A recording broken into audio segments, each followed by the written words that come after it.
بسم اللہ الرحمن الرحیم والصلاة والسلام علی رسول اللہ وعلی آلہ وصحبہ اجمعین۔ حدیث شریف شروع ہوتی ہے عبدالعزیز ابن یحییٰ الحرانی کے حوالے سے۔ عن عبداللہ بن جعفر رضی اللہ عنہ قال كان رسول اللہ صلی اللہ علیہ وسلم يقول ما ينبغي لنبی ان يقول انی خیر من یونس بن متى۔ اس سلسلے میں کلام اس سے پہلے والی روایت میں بھی ہو چکا ہے۔ اس کے بعد کی حدیث ہے زیاد ابن ایوب کے حوالے سے۔ حضرت انس رضی اللہ تعالی عنہ روایت کرتے ہیں کہ قال رجل لرسول اللہ صلی اللہ علیہ وسلم یا خیر البریہ فقال رسول اللہ صلی اللہ علیہ وسلم ذاک ابراہیم علیہ الصلاۃ والسلام۔ ایک صاحب نے حضور اکرم صلی اللہ علیہ وسلم کو اس طرح خطاب کیا کہ اے مخلوق میں سب سے افضل نبی، اے مخلوق میں سب سے افضل انسان، تو حضور اکرم صلی اللہ علیہ وسلم نے اس طرح کی تخییر اور تفضیل سے روکا، تنبیہ فرمائی اور ارشاد فرمایا کہ خیر البریہ کہلائے جانے کے مستحق تو حضرت ابراہیم علیہ الصلاۃ والسلام تھے۔ مطلب یہ ہے کہ ابراہیم علیہ الصلاۃ والسلام اپنے زمانے میں خیر البریہ تھے، اور آئندہ زمانے میں بھی حضور کے زمانے کا استثناء کر کے، اور آپ صلی اللہ علیہ وسلم تو خیر البریہ ہیں ہی مطلقاً فضل کلی کے اعتبار سے۔ لیکن گزشتہ کل کے سبق کی بات یاد رکھنی چاہیے کہ یا تو اس کو تواضع پر محمول کر لو، یا قبل علمہ علیہ الصلاۃ والسلام بانہ خیر البریہ حضور نے یہ بات ارشاد فرمائی ہو، یا کہیں یہ لفظ مخاصمت کا سبب نہ بن جائے اس لیے حضور نے اس کو منع فرمایا ہو، ورنہ حضور اکرم علیہ الصلاۃ والسلام کے خیر البریہ ہونے میں کوئی شک شبہ نہیں ہے۔ ابراہیم علیہ السلام اپنے زمانے میں تھے، لیکن فضل کلی مطلقاً حضور اکرم علیہ الصلاۃ والسلام کو حاصل ہے۔ انبیاء کرام علیہم الصلاۃ والسلام میں اولو العزم انبیاء علیہم الصلاۃ والسلام بھی گزرے ہیں۔ حضرت ابراہیم، حضرت موسیٰ، حضرت عیسیٰ، حضرت نوح اور سید المرسلین محمد صلی اللہ علیہ وسلم، یہ ہیں انبیاء اولو العزم۔ اللہ رب العزت ہمیں ان کی نسبتیں نصیب فرمائے۔ اس کے بعد کی روایت محمد ابن المتوکل العسقلانی کے حوالے سے جا رہی ہے۔ اس میں ایک لفظ آپ کو اسکرین پر نظر آتا ہوگا، حدثنا محمد بن المتوکل العسقلانی و مخلط بن خالد الشعیری المعنی۔ یہ لفظ بار بار ابو داؤد میں آتا ہے، یعنی دونوں سندوں کو جمع کر کے المعنی کہہ کر اشارہ ہے کہ معنی حدیثہما واحد، ان دونوں مشائخ کی حدیثوں کا مضمون ایک ہی ہے، اس لیے میں دونوں کو الگ الگ ذکر نہیں کرتا۔ امام ابو داؤد تکرار روایات کے اور تعدد روایات کے قائل نہیں ہیں، جیسے کہ امام مسلم علیہ الرحمہ کے یہاں تو سرد روایات سے کام لیا جاتا ہے، امام نسائی رحمۃ اللہ علیہ کے یہاں استدلال کے ساتھ ساتھ استناد کا بھی خیال کیا جاتا ہے، لیکن امام ابو داؤد اختصار کے قائل ہیں، اس لیے دونوں کو ایک کر کے کہہ دیتے ہیں کہ المعنی۔ قال حدثنا عبد الرزاق، پھر آگے جاری ہے روایت، عن ابی ہریرہ رضی اللہ عنہ قال قال رسول اللہ صلی اللہ علیہ وسلم ما ادری اتبع لعین ہوا ام لا۔ حضور اکرم صلی اللہ علیہ وسلم نے ارشاد فرمایا کہ مجھے نہیں معلوم کہ تبع جس کا نام قرآن کریم میں بھی آیا ہے وہ ملعون ہے، وہ ملعونین کے حکم میں داخل ہے یا نہیں ہے۔ وما ادری عزیر نبی ہوا ام لا، مجھے نہیں معلوم کہ حضرت عزیر علیہ الصلاۃ والسلام نبی تھے یا نبی نہیں تھے۔ دیکھیے اس میں یاد رکھنے کی ضرورت یہ ہے کہ تبع یہ یمن کے بادشاہ کا کسی زمانے میں لقب ہوا کرتا تھا۔ جیسے محتمم ایک لقب ہے، ناظم صاحب ایک لقب ہے، تو تبع یہ یمن کے بادشاہ کا لقب ہوتا تھا۔ جیسے فرعون مصر کے تخت سلطنت پر بیٹھنے والے کا لقب ہوتا تھا، اور اس کو تبع اس لیے کہتے تھے کہ دنیا کے لوگ اس کی پیروی طبیعہ اور اتباع پیروی کرتے تھے۔ گویا زمانے جاہلیت میں اس کا مقام خلیفہ کا ہوا کرتا تھا، تو تبع متبوع کے معنی میں ہے۔ اور بعض لوگ یہ کہتے ہیں کہ وہ تبع اس لیے کہا جاتا ہے کہ وہ اپنے کردار میں، اپنے افعال میں اپنے آباء و اجداد کی اتباع کرتے تھے، تو اب تابع کے معنی میں ہو جائے گا۔ حضور اکرم صلی اللہ علیہ وسلم پر آپ کی بعثت سے 1000 سال پہلے وہ تبع ایمان لا چکا تھا۔ صاحب جمل نے اس کی تصریح کی ہے، سلیمان جمل، حاشیۃ الجمل علی الجلالین، اور انہیں تبع الاکبر کہا جاتا ہے۔ اور یہ سب سے پہلے صاحب ہیں جنہوں نے بیت اللہ شریف کو غلاف چڑھایا تھا۔ ابو قریب اسعد ان کا نام ہے، یمن کے بادشاہ تھے۔ انہوں نے مدینہ منورہ سے گزرتے ہوئے ایک سفر میں جب اس کو یہ بتایا گیا تھا اس کے ساتھیوں میں سے کسی کی طرف سے کہ یہ جگہ آخری دور میں ایک نبی آئیں گے، ان کی ہجرت کی ہوگی، تو آتا ہے بعض کتابوں میں کہ انہوں نے یعنی تبع نے وہاں مدینہ سے گزرتے ہوئے مدینہ میں ایک مکان بنوایا اور یہ نیت کی کہ آخری زمانے میں آنے والے نبی اس مکان میں قیام کریں گے، اور وہ مکان وہی تھا جس میں حضرت ابو ایوب انصاری رضی اللہ تعالیٰ عنہ رہا کرتے تھے، اور حضور نے شروع ہجرت میں ابو ایوب کے یہاں مہمان بن کر قیام کیا تھا۔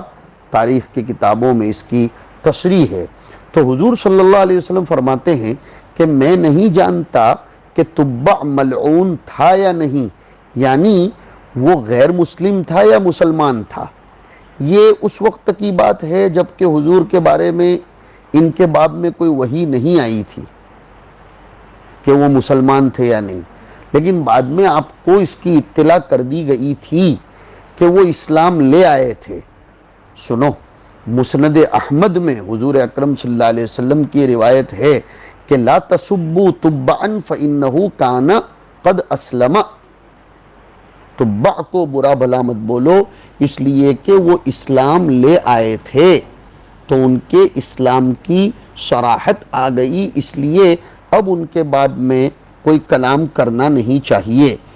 صاحب عون المعبود نے بھی یہی کہا ہے کہ حضور اکرم صلی اللہ علیہ وسلم نے اپنے پاس آنے والی وحی سے پہلے یہ بات ارشاد فرمائی تھی کہ تبع لعین ہے یا نہیں میں نہیں جانتا، ورنہ طبرانی شریف میں بھی وہ روایت آئی کہ لا تسبوا تبعا فإنه كان قد اسلم۔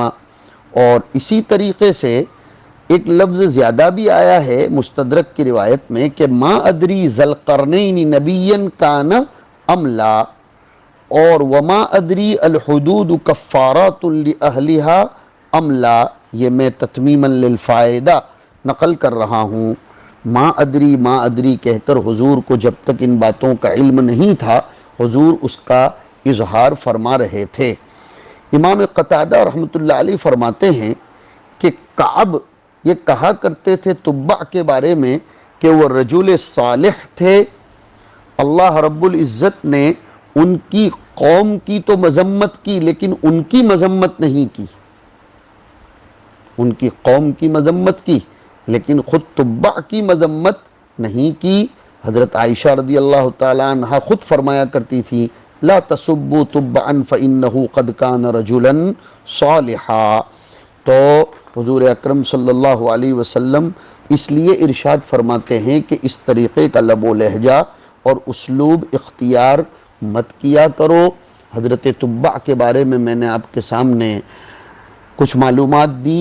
اقوام کی نسبت کی جاتی ہے انبیاء کرام علیہم السلام کی طرف، اس لیے کہیں کسی کو یہ شائبہ ہو جائے کہ اہم خیر ام قوم تبع، جیسے قوم نوح، مگر یہ بھی تو یاد رکھنا چاہیے کہ کبھی قوم کی نسبت بادشاہوں کی طرف بھی ہوتی ہے، جیسے قوم فرعون۔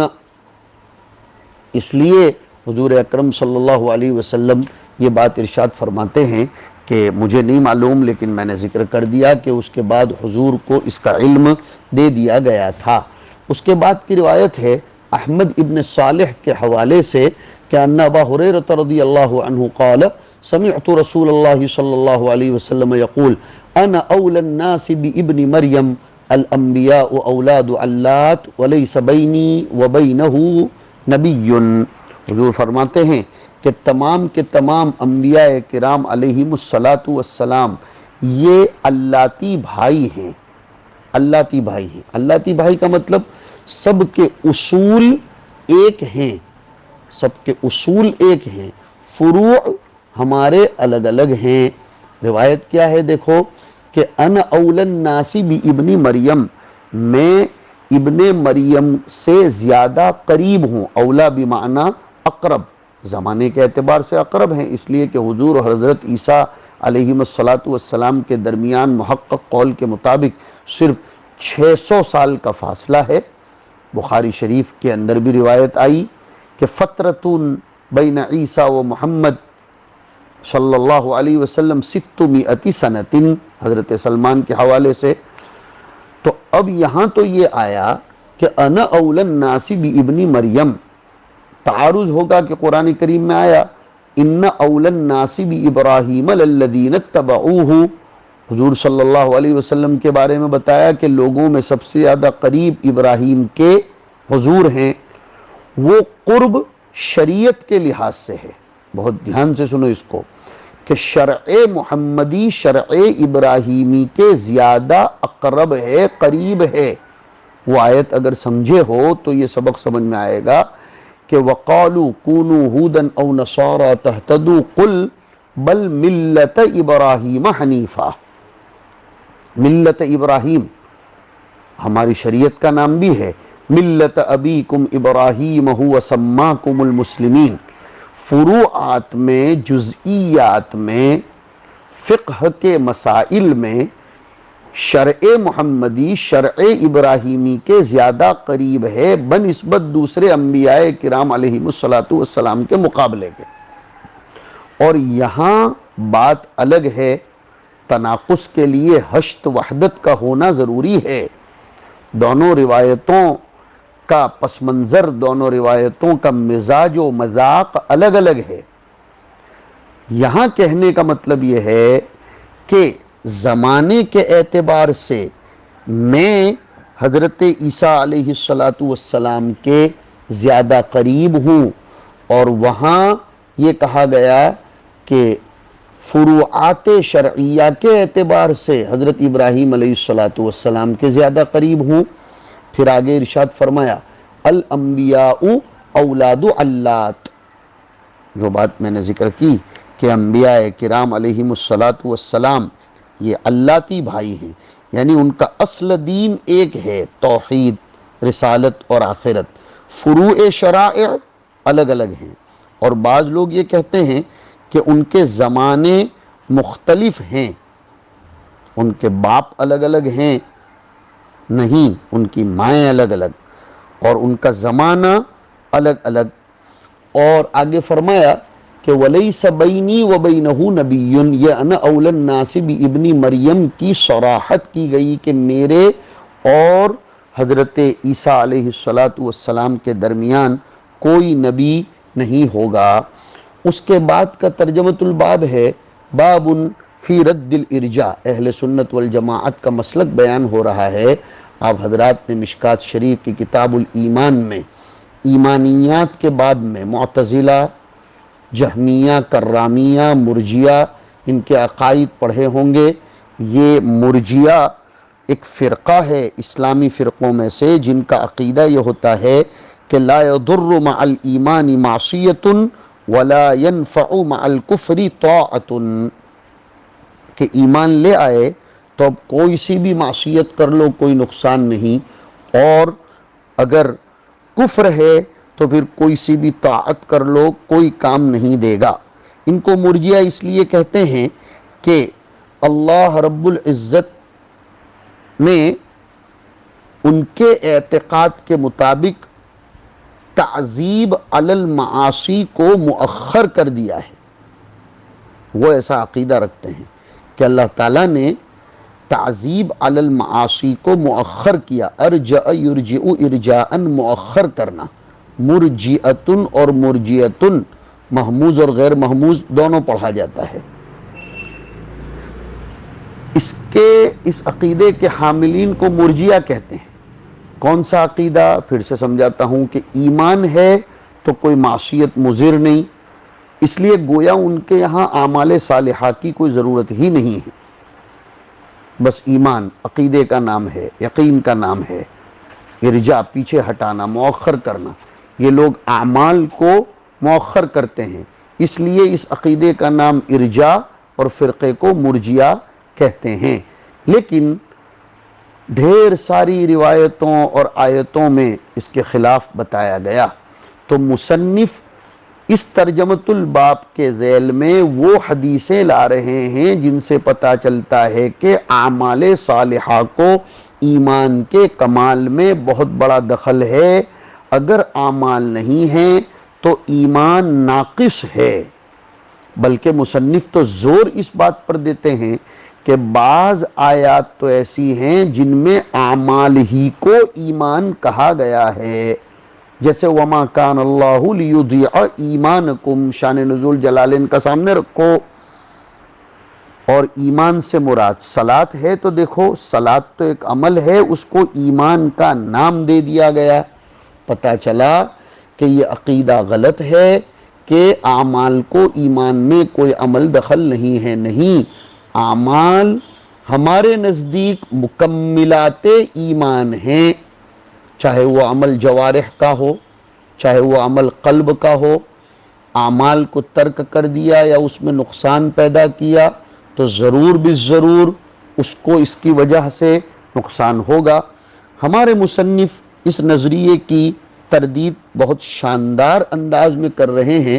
پہلی روایت لا رہے ہیں موسیٰ ابن اسماعیل کے حوالے سے عن ابی ہریرہ رضی اللہ عنہ ان رسول اللہ صلی اللہ علیہ وسلم قال الایمان بضع وسبعون افضلها قول لا الہ الا اللہ وادناها اماطۃ العظم عن الطریق والحیاء شعبۃ من الایمان.